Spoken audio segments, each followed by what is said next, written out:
Ever wondered why ships don't sail around the southern tip of Africa? Well, it all comes down to the Cape of Good Hope, a place that doesn't live up to its name. It's actually more appropriate to call it by its other name, the Graveyard of Ships. It's no surprise most of the world's ships avoid sailing under Africa. In fact, they tried to avoid this route for thousands of years, and it all began with one of the most famous ghost ship stories of all time. You've likely heard about the Flying Dutchman. The tale goes that in the 17th century, a Dutch captain, perhaps named Van der Decken, was on his way home from the Far East, carrying a cargo he could sell at a big profit in Europe. Unfortunately, to get there, he had to sail around Africa, and that meant facing the Cape of Good Hope.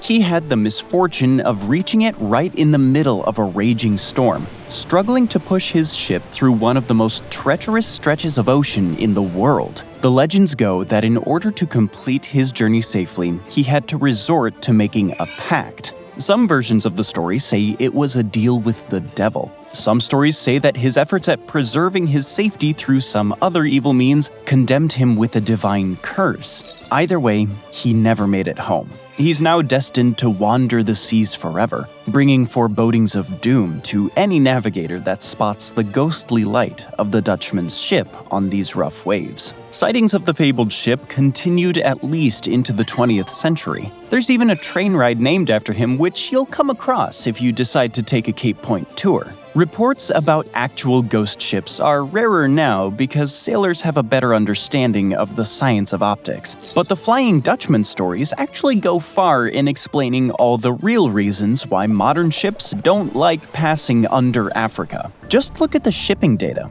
Between 15 and 20,000 vessels transit under Africa via the Cape of Good Hope every year, with an estimated 1.6 billion tons worth of cargo. That might sound like a lot until you realize that in 2022, there were an estimated 102,000 ships globally, and 12.3 billion tons of cargo moved in 2023. Put in that context, the Cape route's limited popularity becomes much more apparent. One reason?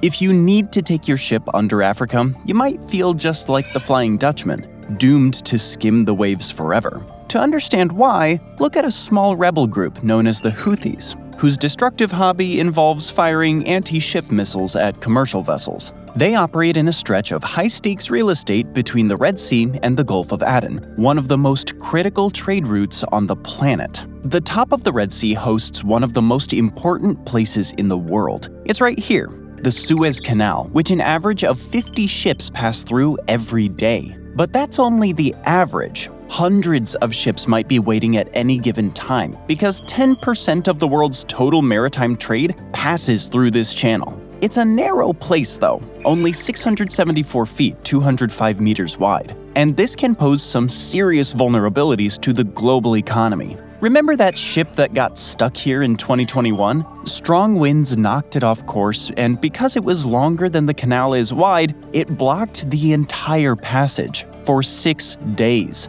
It took a flotilla of tugboats to finally get it free. And just 2 years later, another huge cargo ship ran aground. This one only took 3 tugboats to get free. Everyone breathed a sigh of relief that it didn't straddle the channel, but it shows you just how delicate the canal is. Overall, ships and authorities on land have to communicate carefully to make sure the Suez Canal operates smoothly. So, why would so many ships risk going through that kind of hassle or even braving fire from the Houthis? Just look at the geography of Africa, and you'll see only one reason why. A journey through the Suez Canal means that a typical journey from Europe to Asia, or vice versa, is reduced by about 3,700 miles, nearly 6,000 kilometers on average. Not far away from the Suez Canal is the Persian Gulf. It's also one of the world's most important shipping routes. About 20% of the world's total oil consumption starts in this place. Over 40% of the world's natural gas goes through here too. If you were a captain tasked with getting this cargo to a port in Northern Europe, you have 2 options open to you: travel all the way around Africa or go through the Suez Canal. The trip around Africa would be around 13,000 miles, nearly 21,000 kilometers, and take 24 days. A trip through the canal would be about 7,500 miles, 12,000 kilometers, and take 14 days. Need to travel from Rotterdam to Mumbai? The Suez Canal reduces your round trip by 41%. London to Shanghai, 32%. Trips from Europe to Asia via the Cape of Good Hope used to take a year or more. Improvements in ship technology helped to change that, but even so, everyone in the world breathed a heavy sigh of relief when the Suez Canal opened in 1869. It was a grand occasion, with a church and a mosque built side by side to offer both Christian and Muslim blessings. It was the culmination of thousands of years of trials and failures, a dream that had once seemed impossible to the world's most powerful kings and emperors. The trip around Africa was so inconvenient, so harrowing and filled with danger that they were willing to think and build outside the box for a long, long time. But more on that later. For now, it helps just to remember that the construction of the modern Suez Canal took 10 years and 20,000 deaths. There was no doubt that the sacrifice had been worth it, because convenience is far from the only reason why ships prefer not to make the journey under Africa anymore. To find the more important reasons, start by zooming out and taking a look at a map of the entire world. Something will stand out immediately if you know what you're looking for. The Northern Hemisphere hosts a supermajority of the world's landmass, 68% to the Southern Hemisphere's 32%. 60% of the Northern Hemisphere is water, and 40% is land. It's a lot more lopsided down south, 80% to 20%. That means the currents and winds in the Southern Hemisphere can be a lot fiercer. The Cape of Good Hope is located at 34 degrees south latitude, but in fact, navigating it and passing all the way under Africa often requires ships to go further south, to waters that sailors ominously know as the Roaring Forties. The conditions that make up the Roaring Forties actually start far north of here, in the tropics. The air mass near the equator is warm, so it rises and tends to drift north or south towards the poles where cold air dominates. But unlike in the northern part of the world, there's not a lot of land to act as a windbreak down here. The rotation of the Earth further deflects the air southward and helps to accelerate the winds. So you wind up with frequent gale force east-west conditions toward the southerly latitudes. The further south you go, the faster and more violent the winds and currents can get. Wind speeds can reach 40 knots or 46 miles an hour, 76 kilometers an hour on average in this part of the world. The waves at the Cape of Good Hope alone, without going into the Roaring Forties, can be over 46 feet, 14 meters high in the most extreme conditions. The rough elements helped earlier sailors in one way. It sped them along on their journey from Europe to Asia. They called these passages the act of running the easting down. But there's a downside. You probably knew there would be a downside. Just ask the Flying Dutchman. Remember how it was a storm that forced him to make his pact with the devil? Well, that was oddly appropriate because it was the original name for this place, the Cape of Storms. It got that name from the first European to reach it, the Portuguese navigator Bartolomeu Dias, who came here on the 12th of March, 1488. So why don't we call it by that accurate name today? It all came down to 15th century marketing. King John II of Portugal understood how vital the Cape route would be to his nation's future prosperity. He didn't have the benefit of going through the Suez Canal as an alternative, and now here was his great navigator calling this critical place the Cape of Storms. Something needed to be done to attract more investment in this route, and quickly before word of the real nature of this place got out. So he named it the Cape of Good Hope. At a time when Europeans were trying to find new ways to reach India and the Far East thanks to the closing of the old Silk Road trade routes, it made for a more politically expedient name. And it was sort of accurate. It was the culmination of the long search for a more direct route to Asia, the thing that they had hoped for so long. The ad campaign was obviously a success for Portugal and then other European maritime powers. There was just one downside. The clever branding didn't erase the storms. The bad weather here is as frequent as it is intense. And it gets worse. The South African coastline has a whole host of treacherous rocks that mariners need to deal with offshore. There have been nearly 3,000 recorded shipwrecks around the Cape of Good Hope, and the dangers don't even stop at the rough conditions. There's something else lurking under the waves, sometimes at least, that could be even more frightening if you dare leave the safety of your ship.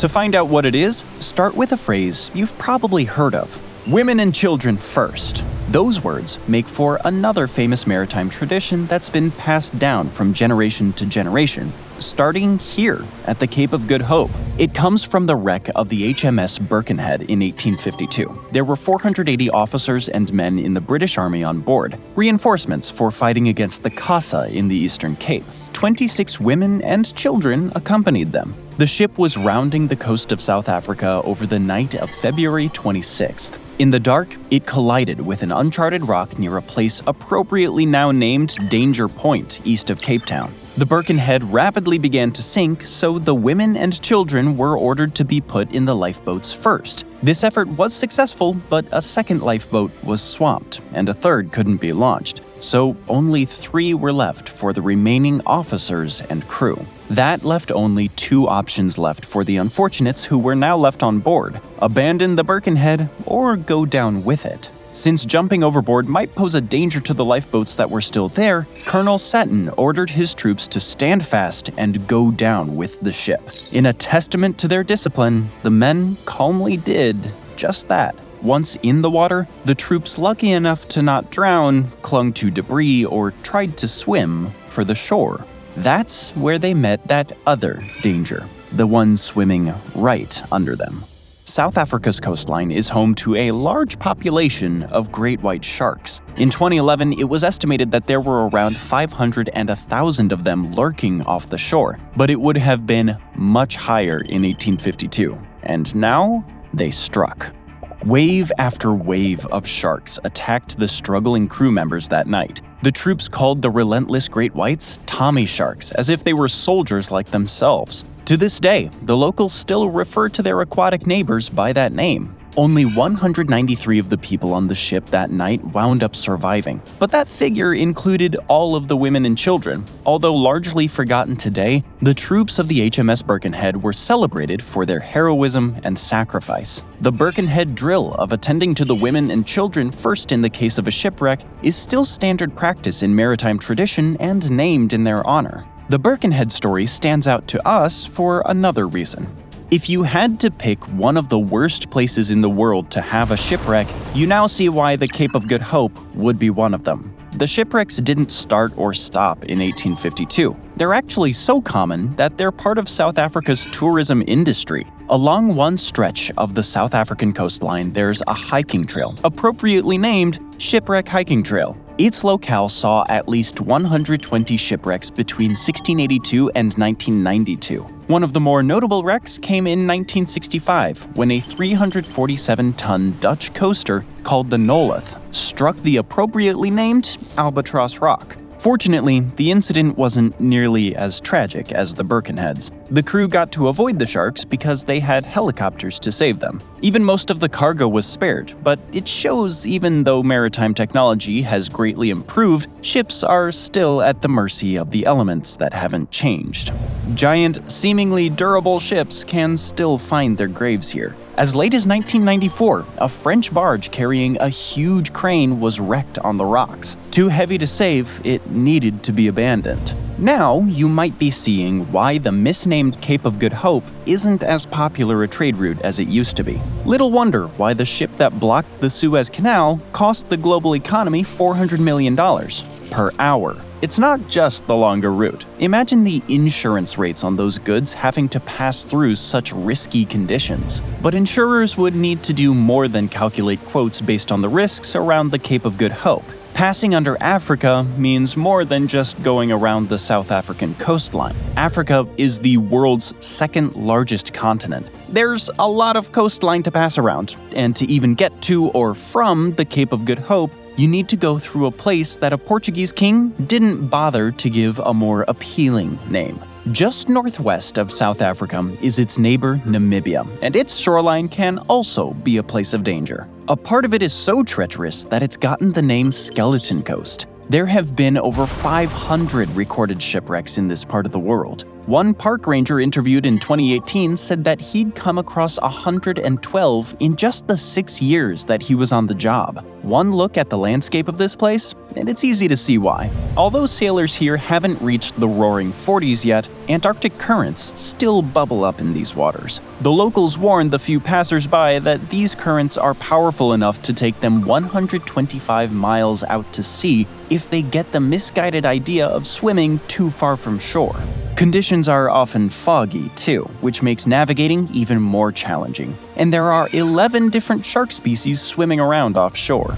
And shipwrecked crews face another obstacle. Even if they manage to make it back to shore in one piece, there's a good chance they won't have a happily ever after like the women and children aboard the HMS Birkhead did. Those people had the benefit of territory that had already seen settlers come for hundreds of years. Namibia's Skeleton Coast, on the other hand, is almost entirely uninhabited. This place is a desert, and sometimes the currents are powerful enough to take ships far into it, and that's a bad place to be. How bad? Just take a look at the most famous shipwreck there. It was an ominous night in 1942. The captain of the 13,000-ton Dunedin Star, a ship loaded with explosives, 85 crew members, and 21 passengers, realized his vessel was in serious trouble off the coast of Namibia. The surf was rough. Waves here can reach over 11 feet, 3.3 meters in height, and over 6,500 feet, 1,900 meters long. In these conditions, the ship's keel scraped against a submerged shoal. The captain soon called for all hands on deck. To their horror, they would have found that they were still hundreds of feet away from the safety of the shore. They knew about the sharks and the strength of the current. One wonders if a few of them were thinking about the fate of the Birkenhead. The order came: abandon ship. There was just one problem. The ship only had a single lifeboat, a small motorcraft to take people to the shore. The Birkenhead drill of 90 years earlier was followed. 8 of the passengers were women, one of which was heavily pregnant and 3 with babies. These people were given priority in the evacuation. All of the passengers eventually made it to shore safely, but only half of the crew.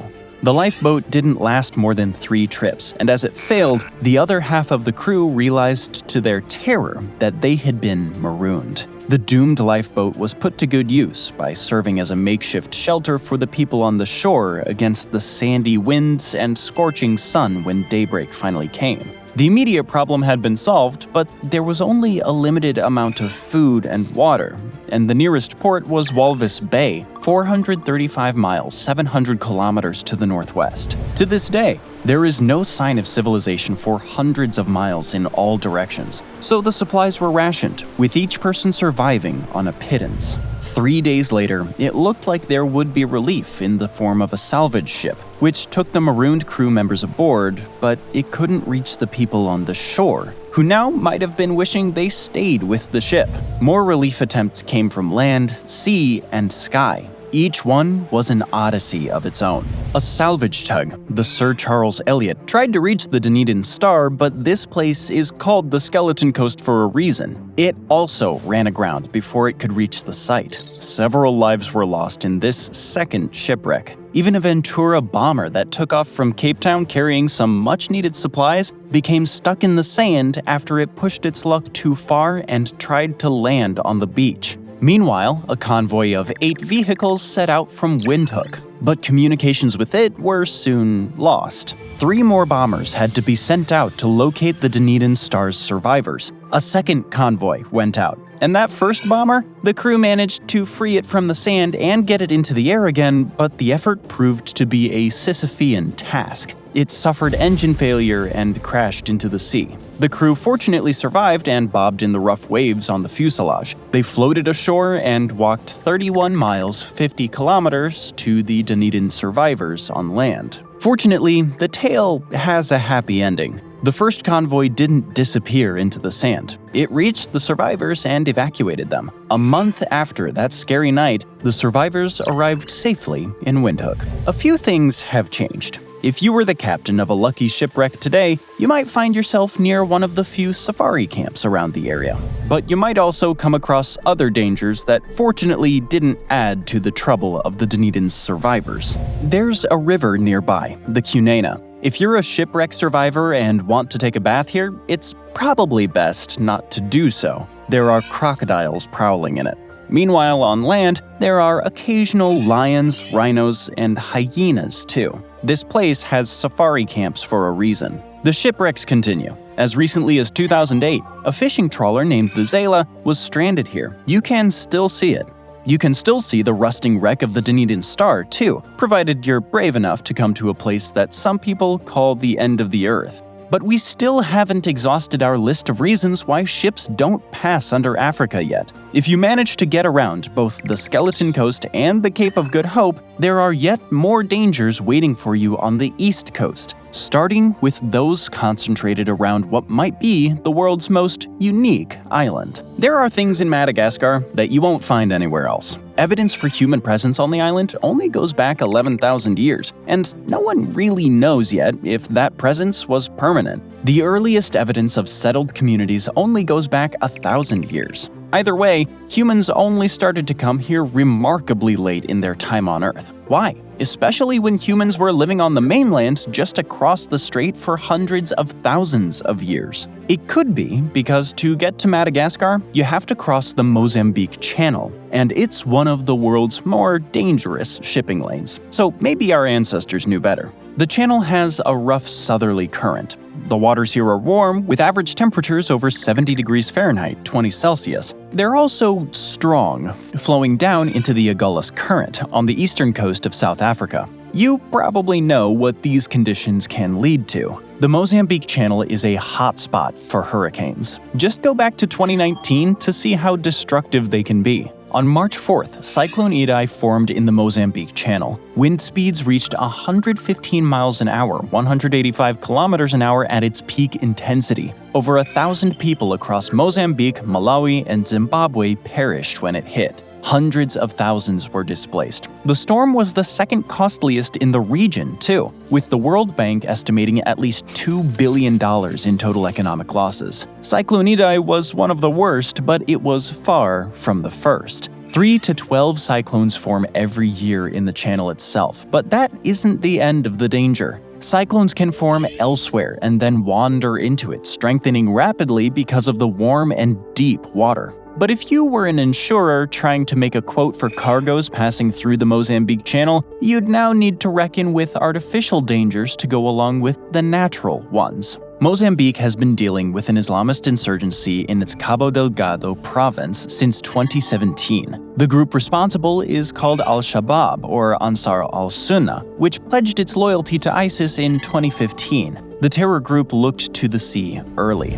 Drug smuggling through the Mozambique Channel has become big business for them. And Mozambique has few naval resources to call on to counter the group's maritime activities. The South Africans have sent ships there to assist, but Mozambique doesn't want to get too dependent on their neighbor. The dangers don't end there, though. There's a curious place in the Mozambique Channel that we haven't discussed yet, and it's a preview of the things that sailors voyaging up the east coast of Africa will still experience. This is Mozambique Island, a 0.5 square mile, 1.3 square kilometer place separated from the mainland by only 1.8 miles, 2.9 kilometers, surrounded by crystal clear blue seas. Underneath these Instagram-worthy waters lie the wrecks of at least 30 ships. Treasure hunters swarmed the place looking for loot until 2014, when the efforts of a local archaeologist named Ricardo Duarte succeeded in running them out of town, or whatever's left of it. Those shipwrecks are the clue to the bigger danger lying off the coast of East Africa.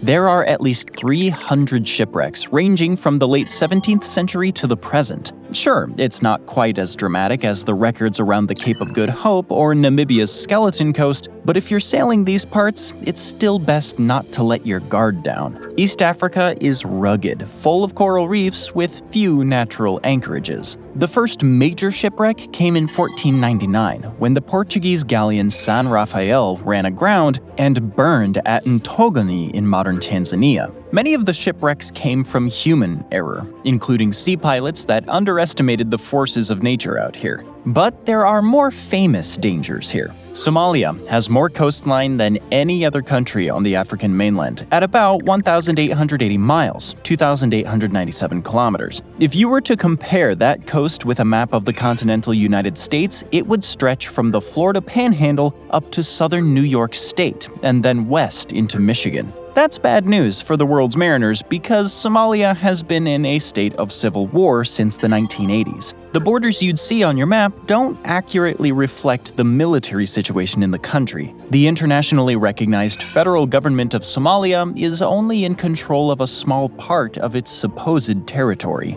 The rest is divided between the autonomous region of Puntland, the self-declared but unrecognized Republic of Somaliland, and various Islamist militant groups. That means there's a lot of coastline in Somalia that's lacking in public order. Meanwhile, the average annual income in this part of the world is only about $590 as of June of 2025. You can probably guess what these two things come together to produce. Somalia is one of the world's most popular pirate havens. Everyone knows the most famous pirate incident in recent memory, when the Maersk Alabama, under the command of Captain Richard Phillips, was hijacked 276 miles, 444 kilometers off Ale, Somalia, in April of 2009. But not all piracy incidents get movies made about them. The so-called Captain Phillips case was only the beginning of a trend. Pirate activity there peaked in 2011, with 160 attacks recorded that year. There were 358 in the period between 2010 and 2015.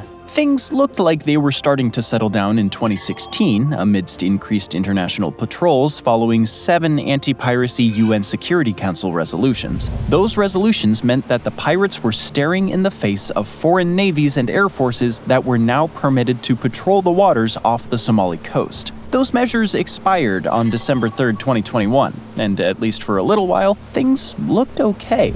But there's been a recent resurgence. At least 5 incidents occurred off Somalia in the first quarter of 2024 alone. Activity has become more intense than any of the previous 6 years, according to Britain's Royal United Services Institute, a security-related think tank. You can probably blame the Houthis for the resurgence. By January of 2024, 354 container ships were choosing to avoid the Suez Canal and go around the Cape of Good Hope instead. With all that wealth nearby and the easing of the international anti-piracy measures, the temptations proved too much. And here's the thing about the pirates in Somalia. They don't stay in Somalia. They have a long reach because there's so much coastline for them to choose from. In March of 2024, Somali pirates hijacked a ship on the way from Mozambique to the United Arab Emirates. They were over 620 miles, 998 kilometers away from their home waters and wound up with a $5 million ransom payment. And that's not even the longest attack on record.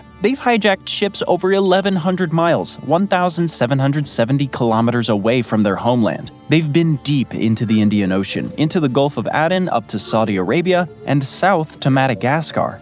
So, let's say you're a ship captain coming from Asia on the way to Europe and you've chosen to avoid the Suez Canal for fear of the Houthis. If you make it to the Cape, it means you've avoided the Somali pirates, but you're still in for some bad news. It turns out that Somali pirates aren't the only pirates that could give you a hard time on your journey. The people living near the Gulf of Guinea have it better than their counterparts in Somalia, but their average income here is still small. If you live in Gabon, you might expect a yearly income of just under $8,000, or around $4,800 if you're in Equatorial Guinea. Don't expect much over $2,000 if you live in one of the other countries on this shoreline. No surprise then that illegal fishing is rampant, but that's not the only illegal activity that's popular around here. The Gulf of Guinea is yet another pirate hotspot. It's actually been an even more pirate-prone place than Somalia over the last decade. There are a lot of prizes for the pirates to win out here. It has 25% of Africa's internal maritime traffic and plenty of oil and gas extraction. With so much wealth and so much poverty being so close together, it's little wonder why piracy rose in the Gulf so quickly.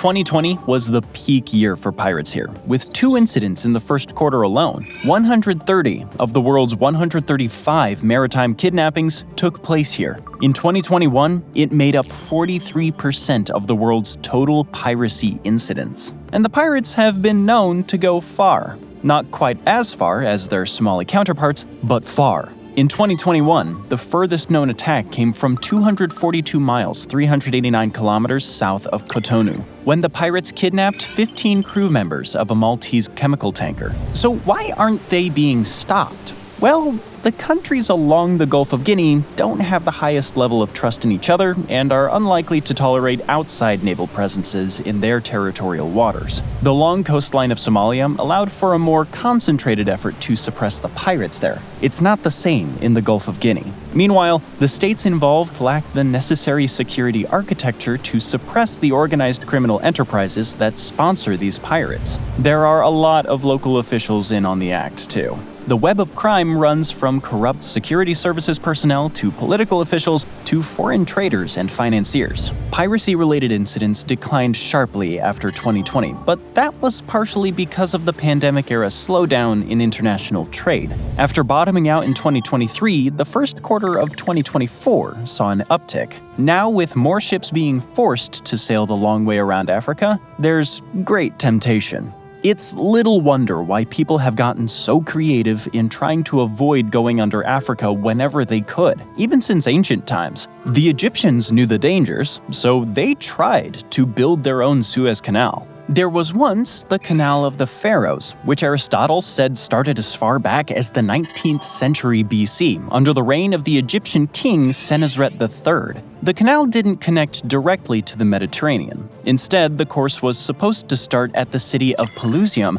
on the northeast bank of the Nile. From there, you would go downriver to Zagazig, just north of where the Great River splits apart. The proposed canal would then take you past Hierapolis to the Bitter Lakes. A smaller channel would then be dug from there to the Red Sea. It might have been indirect, but it was much better than going around Africa. Just ask Pharaoh Necho II, who Herodotus reports sent the first known expedition around the continent in search of a more desirable trade route to Asia. Unfortunately, both Senusret III and Necho II ran into problems with their canal. The sea was higher than the land, and they feared a deluge of salt water into the Nile that would ruin irrigation. 10,000 men died in the attempt to reopen the canal. But the hope stayed alive. Darius the Great came along and also worked on the canal. He has inscriptions to prove it. Whether he completed it or not is subject to debate. Ptolemy II later used waterlocks to solve the pesky land higher than the water problem. Strabo reported that the canal was about 164 feet, 50 meters wide.